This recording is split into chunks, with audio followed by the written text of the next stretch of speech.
Nah, ini yang ketiga. Ya, saya mungkin kita sampai bosen mungkinnya mendengarkan ini ya. Jadi saya selalu menampilkan bahwa di sini ada Yesus gitu ya. Nah, ini kita mencari perjanjian baru yang tersembunyi di dalam kisah ini. Ya, ini menarik juga. Kita bahas. Ayat yang kedua, ya. Ya, dosa memang diampuni tapi hukuman tetap berlaku itu. Ayat yang kedua, ketika ia memandang sekelilingnya, dilihatnya ada sebuah sumur di padang. Dan ada 3 kumpulan kambing domba berbaring di dekatnya, sebab dari sumur itulah orang memberi minum. Kumpulan-kumpulan kambing domba itu adapun batu penutup sumur itu besar. Ayat 6, selanjutnya katanya kepada mereka, selamatkah ia? Jawab mereka, selamat, tetapi lihat, itu datang anaknya perempuan Rahel dengan kambing dombanya. Artinya apa? Dan ini Yakub habis itu menggulingkan batu sumur itu tadi ya. Artinya apa? Yakub ketemu Rahel di mana? Di sumur. Ya, Yakub ketemu Rahel di sumur. Kita lihat kata Santo Cesarius dari Arles. Jika Anda perhatikan baik-baik saudara-saudara, Anda dapat mengenali bahwa bukan tanpa alasan para bapak bangsa suci menemukan istri mereka di sumur atau mata air. Jadi ini berkali-kali. Ya, jika ini hanya terjadi sekali, seseorang mungkin mengatakan itu tidak sengaja dan bukan karena alasan yang pasti. Ribka yang terberkati yang akan dipersatukan dengan Ishak yang terberkati ditemukan di sumur. Ya, Rahel yang akan menikah dengan Yakub yang terberkati dikenal juga di sumur. Zipora yang bergabung dengan Musa yang akan menikah dengan Musa ditemukan di mana? Di sumur. Tidak diragukan lagi, kita harus memahami beberapa misteri dari fakta-fakta ini. Karena ketiga bapak bangsa itu melambangkan Tuhan dan juru selamat kita. Melambangkan ya. Bukan berarti Yakub adalah Tuhan, bukan. Hanya melambangkan figur Tuhan dan juru selamat kita. Untuk alasan ini mereka menemukan istri mereka di mata air atau sumur. Karena apa? Kristus akan menemukan gerejanya di air pembaptisan. Terlebih lagi ketika Yakub datang ke sumur pertama-tama Rahel memberi minum domba-domba itu lalu menciumnya. Nah, ini waktu Yakub mencium Rahel itu jangan dipikir kayak mencium di Hollywood gitu ya. Enggak ya, bukan seperti itu. Ciuman Timur Tengah itu ciuman basa-basi. Kalau ketemu orang selalu cium cipika-cipiki, selalu begitu kok Timur Tengah. Bahkan tuh sampai sekarang sesama laki-laki, wah, assalamualaikum, cipika-cipiki. Itu memang begitu. Timur Tengah dari dulu sampai sekarang memang begitu. Jadi ini menciumnya itu bukan mencium kayak di Hollywood gitu, enggak. Jangan pakai pemikiran dunia barat untuk melihat dunia Timur Tengah gitu ya. Lanjut. Memang benar saudara yang terkasih, jika orang-orang Kristen tidak terlebih dahulu dibasuh dari segala kejahatan dengan air baptisan, mereka tidak layak untuk memiliki damai sejahtera Kristus. Jadi ciuman Yakub kepada Rahel itu menunjukkan itu figur dari damai sejahtera Kristus. Ini berdasarkan Santo Cesarius dari Arles. Lalu kita lanjut. Santo Cesarius dari Arles lagi. Terlebih lagi bagaimana Kristus akan datang ke dunia untuk bergabung dengan gereja. Digambarkan juga dalam Yakub yang terberkati ketika dia melakukan perjalanan ke negeri yang jauh untuk memilih seseorang istri. Santo Cyrilius dari Alexandria mengatakan apa? Selain itu Rahel ditafsirkan sebagai domba Tuhan. Jadi kata Rahel itu artinya domba. Memang kata Rahel itu artinya domba. Sedangkan Lea itu sapi artinya. Dan penderitaan itu Lea. Rahel itu artinya domba. Dan beberapa orang menanggapinya dengan alasan yang baik sebagai simbol gereja di antara bangsa-bangsa. Dia juga domba Kristus bercampur di kadang kuno, kadang lama. Dan akhirnya diterima di kandang juru selamat. Nah, ini menarik ya. Dari ayat 2 dan ayat 6. Kita lihat dari ayat 17. Nah, ini yang saya bahas tadi ya. Lihat tidak berseri matanya, tetapi Rahel itu elok sikapnya dan cantik parasnya. Ini tadi sempat dibahas bersama dengan Kopiter ya. Dalam terjemahan lain, ini menarik. Dalam terjemahan New Jerusalem Bible, tulisan begini, Leah had lovely eyes, but Rahel was shapely and beautiful. Dan bahasa Indonesia masa kini juga ternyata sama dengan terjemahan New Jerusalem Bible. Lea matanya indah, lovely eyes. Sedangkan Rahel bertubuh molek, was shapely, dan berwajah cantik and beautiful. Nah, ini kok jauh sekali dengan terjemahan baru. Saya juga kaget melihat loh. Ini kok jauh sekali dengan terjemahan baru gitu. Terjemahan baru itu Lea tidak berseri matanya. Rahel itu elok sikapnya, cantik parasnya. Ini beda banget. Lea matanya indah. Rahel bertubuh molek gitu kan, elok sikapnya jadi bertubuh molek dan berwajah cantik. Nah, kita coba bahas ya. Kenapa demikian? Ini kita coba bahas ya pelan-pelan. Ini pertanyaan ini akan muncul kalau kita baca terjemahan yang lain tentunya ya. Kalau hanya terjemahan baru ya kita nggak akan muncul pertanyaan ini. Tapi kita coba bahas. Mata kusam atau mata yang tidak berseri dalam bahasa keindahan yang digunakan di sini, kusam, mungkin berarti kurang berkilau, yang merupakan tanda mata yang indah. Nah, itu ya. Itu dalam 1 Samuel 16 ayat 12, Kidung Agung 4 ayat 1. Jadi orang Timur Tengah itu melihat salah satu melihat kecantikan perempuan dari matanya. Karena tadi sudah saya bahas, kebiasaan menggunakan hijab. Itu dari zaman dulu seperti itu. Jadi yang kelihatan hanya matanya. Jadi orang menilai sering kali dari matanya. Maka puji-pujian juga banyak diungkapkan dari mata. Gitu ya.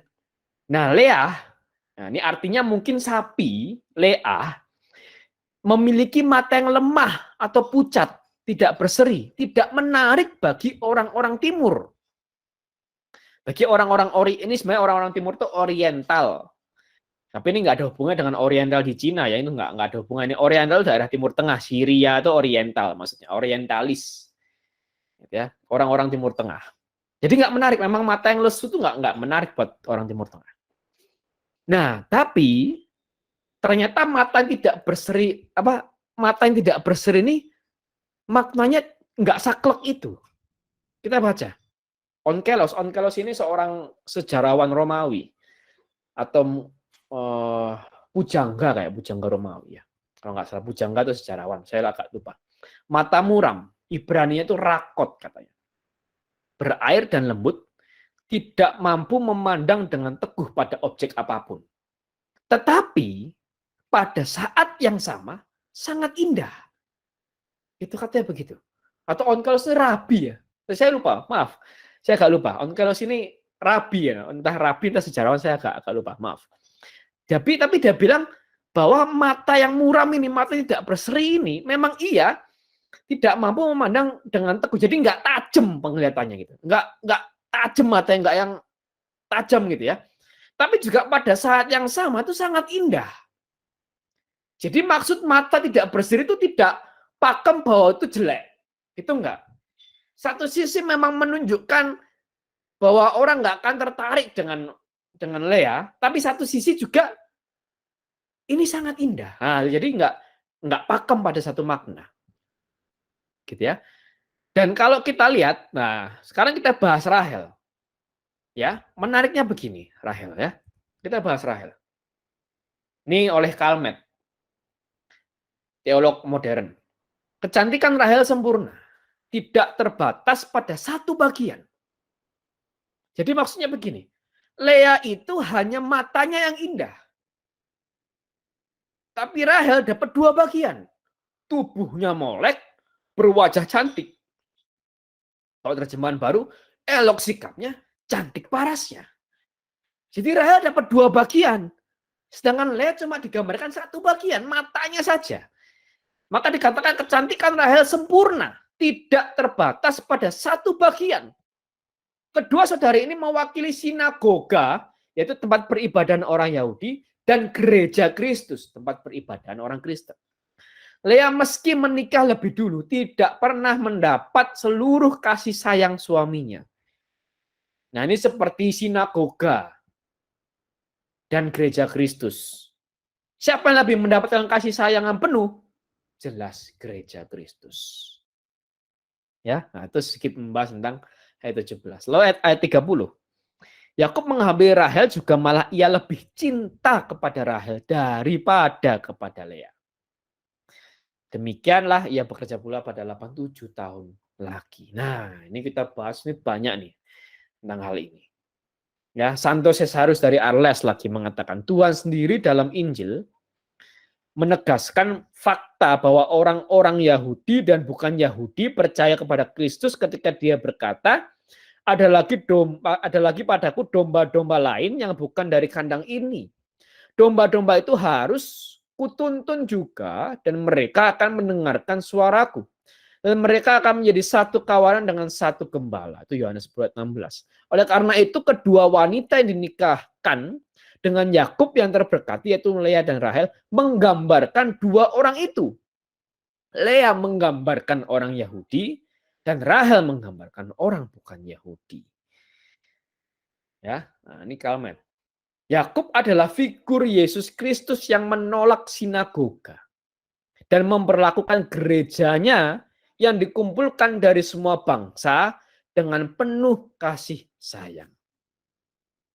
Nah, ini menarik nih. Ini menurut saya paling menarik ini.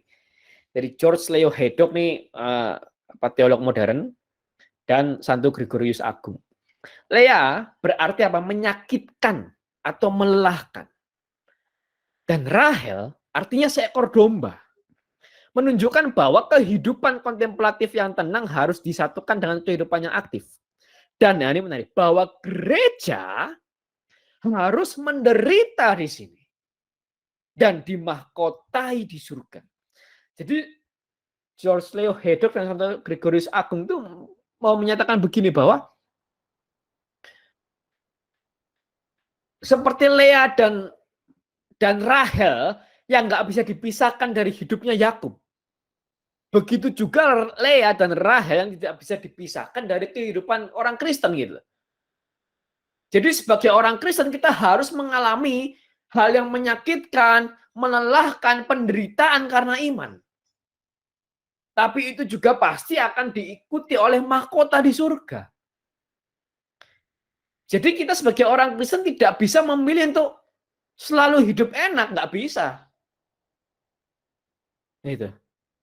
Nggak benar ajaran kalau orang Kristen akan selalu hidup enak. Enggak. Karena Yesus berkali-kali memperingatkan kepada para muridnya, engkau akan ditolak. Engkau akan disidang oleh mahkamah agama. Jadi ya, karena aku, kata Yesus, orang tua akan bertentangan dengan anaknya. Karena apa? Memilih iman yang berbeda. Ada penderitaan karena iman. Tapi itu akan diikuti oleh mahkota di surga. Ini teologi salib sebenarnya. Bukan teologi kemakmuran. Kok teologi kemakmuran kan mencari kekayaan gitu ya, mungkin mencari kesenangan. Sebagai orang Kristen kita harus selalu senang-senang begitu. Tapi itu teologi salib itu enggak. Yesus melalui salib baru menerima kemuliaan. Begitu juga orang Kristen. Melalui salib baru menerima kemuliaan. Nah, maka dari poin yang ketiga ini kita belajar beberapa hal. Yang pertama ini, Yakub itu figur Kristus yang jauh-jauh berinkarnasi atau menjelma menjadi manusia untuk mencari gereja yang ditemukan di sumur baptisan. Yakub yang harusnya menikmati kenikmatan di rumah ayahnya, di rumah Ishak, dia harus pergi jauh-jauh ke Mesopotamia, ke rumah Laban untuk bekerja di sana dan mendapatkan istri di sana. Kristus yang seharusnya bisa hidup nyaman di surga, dia jauh-jauh, sang firman itu menjadi manusia. Untuk apa?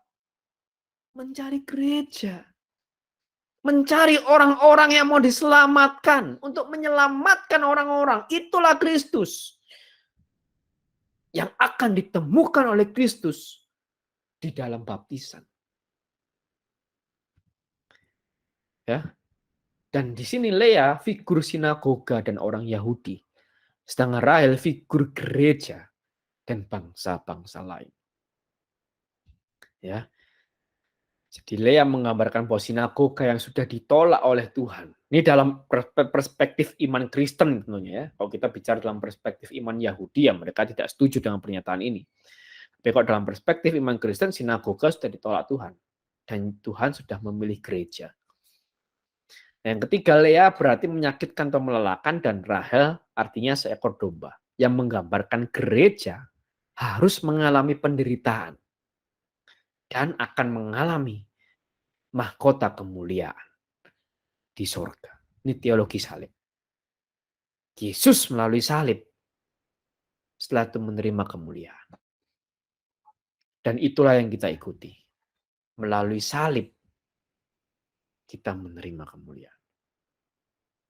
Tapi juga bukan berarti kita berpikir ya sebagai orang Kristen kita selalu menderita, ya juga bukan seperti itu. Kita tetap harus mengusahakan hidup kita. Karena kalau kita mau memberkati orang lain, berarti kita kan harus terberkati. Supaya kita memberkati orang lain. Itu tujuannya. Nah, paling itu cuma 3 poin itu saja, Pak.